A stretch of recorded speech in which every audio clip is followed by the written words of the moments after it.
So I recently got a question on Instagram asking, is ice good or bad for recovery after an injury? And so common practice is, you injure, spray your ankle, you use ice. So let's get into some details on maybe why that is or isn't a good idea.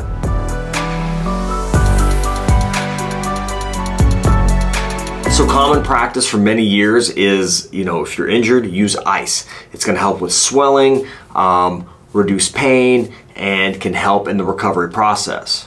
So there was a doctor in the 1970s, his name is Dr. Merkin, came up with the acronym RICE, Rest, Ice, Compression, Elevation, which is kind of the guidelines of what you should do after an injury. However, as time has gone on, as research is coming out, they're starting to realize that maybe icing an injury is not the best thing for your recovery. So let's talk about RICE, or Rest, Ice, Compression, Elevation. So research is starting to show that pure rest, not moving the joint, unless for some reason it's not indicated, like you have a fracture, but for just sprains and strains, movement's actually helpful. So not utilizing any movement at all can actually be impeding your healing process. So then we get to ice. Ice, apply that for swelling, for pain. Now I think that ice actually not been shown to really reduce swelling. It's more beneficial for pain control. So if you're somebody that doesn't really want to use any kind of Advil,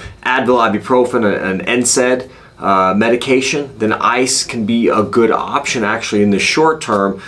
For me personally, I may use ice for like 10 minutes or so as needed, a couple times a day, just for kind of pain control. And I'll only do this for the first maybe day or so, and then I'll kind of transition away from using ice. That's personally how I do it.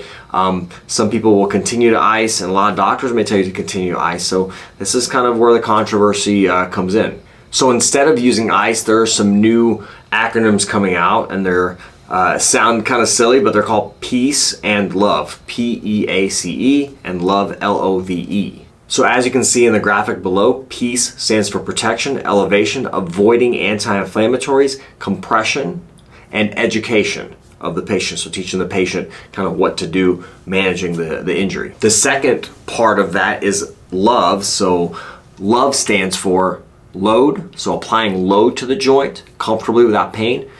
Optimism, having a positive outlook. Vascularization, so you're doing activities maybe that help with blood flow and circulation that don't directly actually cause pain or issue with the area. And then you exercise, so you're going to do exercises that maybe again are pain-free or comfortable and don't increase discomfort, and you can actually get some movement in that can be comfortable. So you'll do the PEACE component of this recovery strategy for the first maybe 24 to 48 hours, and then the LOVE component after that, maybe on day 3. Now again, this is a good idea for anyone with, like I said, like sprains and strains. If you have a very serious injury or a fracture, it's going to be different because there might be reasons to immobilize or not move the joint or apply pressure or walk, things like that, for the recovery of a surgery, or if you have like something fractured and you're not supposed to put weight through the injured area. Barring that you have the proper diagnosis and you have adequate knowledge of what the injury is, again, seeing a medical provider is the best route to go about. But like if you kind of like tweaked or sprained your ankle, looking at these strategies to start to kind of create comfortable load, comfortable movement, those type of strategies can help you get back to the mats a little quicker.